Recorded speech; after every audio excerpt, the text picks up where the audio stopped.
I'm here today with Savant Young, who's in the IFL. Savant, tell me how you ended up in the IFL. I know you've been around fighting for a while, and how did you end up there? Basically, I used to work with Ken Yashuda a little while back, through the gym. I used to see him at the gym a lot, working out and training some fighters. And he knew I was, kind of one of those journeyman type fighter guys. So he kind of approached me with the idea and asked if I would want to be on his team. And I thought it would be an honor to get out there and, represent the Japan team and really get a chance to showcase my skills on a bigger stage. So how does that change for you when you're fighting at a few different shows here and there, and now it's almost like you've got a job now fighting? How is that? It feels good. I mean, the fact that we don't have to really anticipate when we're going to fight again. We got a whole schedule now set up. We know what we're doing for the whole year, who our opponent is, so we can prepare, properly and whatnot. So that was like a blessing in itself because, a lot of guys pull out of fights at the last minute, and in this league, we have our position and we have an alternate as well. So if something happens to me, we got somebody that'll fill my place. So it's a real good deal for me to be in the IFL. So when you first started out fighting in smaller shows, did you ever think that something like this could ever happen?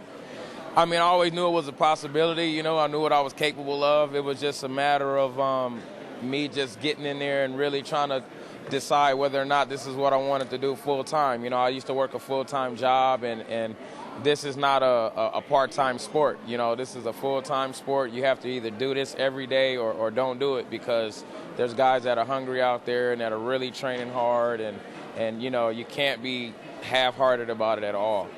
And it's a tough sport. So how is it now that you have a team? Is it like a real pro team where you've got coaches and you don't have to go from gym to gym? You've got everything set up for you and there's a structure that helps support you guys to train? Yeah, we got a structure. We train 5-6 days a week amongst the team. We got other guys that fight in different other organizations, some of the bigger shows and shows overseas. So, and we were all a team before this all came together. Most of the guys on the team already trained with each other, previously and all that. So it was easy when this whole idea came up because we already had that gel and that camaraderie with each other. So it was easy, and our schedule was pretty much day by day, and it's just a good thing. And so how is it training? Like, basically you have guys in different weight classes. Mm-hmm. So how do you train with guys in different weight classes all the time instead of like working with guys in your own weight class, or do you bring people in that are specific to your weight class?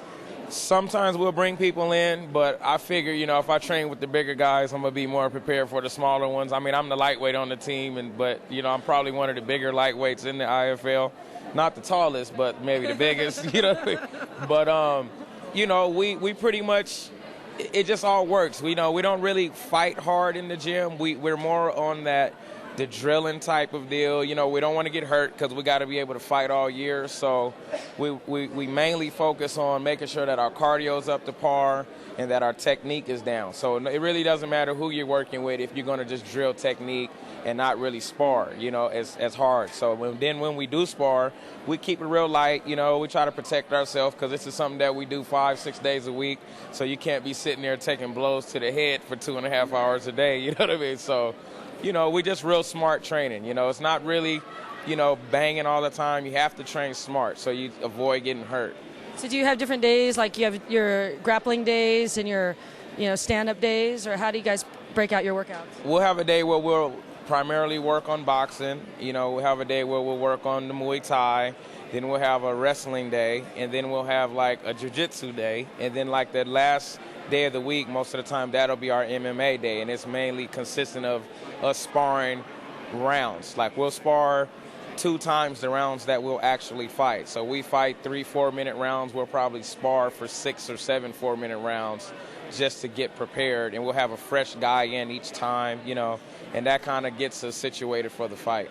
And you also know exactly who you're going to fight on the other team unless they get hurt, so that helps you prepare as well? It does. It really does. It kind of gives me something to look forward to and a mental picture to put in my head of who I'm going to beat. And, and it gives me a chance to study some tape on them and all that to really kind of see his little cadence and whatever they're going to do. So this is the best way to go about it, So are any of the other guys on the other teams, have you fought any of them before?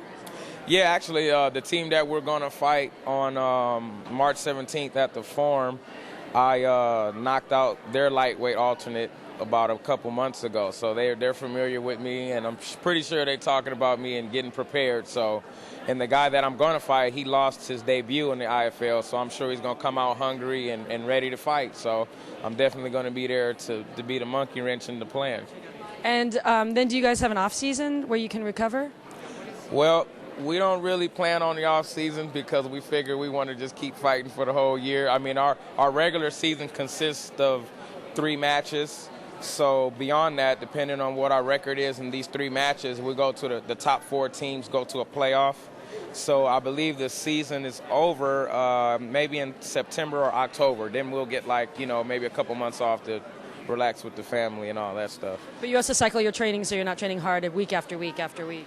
Right. We do that. We'll cycle it. We'll go hard maybe the first 2 to 3 weeks. Then the last couple of weeks, we're just worried about weight management, making sure that our injuries are all healed up, and just getting in there to do that, that 12 minutes of banging, and then it's back to work again after that. So tell me who the other team members are. We have Kazuhiro Hamanaka, who's from Japan. We got the janitor, who's Vladimir Matyshenko, who's, a well-known guy. We have Antonio McKee, who's an excellent wrestler, myself. And we have a heavyweight who may not be on the team right now. I hear there's some things going on. I don't know if he can really handle our rigorous training schedule and all that, so it may not be the thing for him. So we're going to be having another alternate come in and taking his place. Then we have Jesse Juarez, who is one of our alternates. And we have a guy, Izena, from Japan, who is my alternate. And then we have Jared Hammond, who's our 205 alternate. Cool. Anything else you'd like to add? Just watch the IFL, man. We're going to be on Channel 13, which is My Network TV. Going to be starting March the 12th at every Monday night from 8 to 10. It's like a reality behind-the-scenes type deal. And we're going to see what you're really like. Yeah, you get to see me in the home life and all that old good stuff. So, I'm actually a nice guy outside of the ring. You're a very nice guy in this interview. Thank you so much. Appreciate it. All right, Felicia, take care of yourself. Thanks. All right.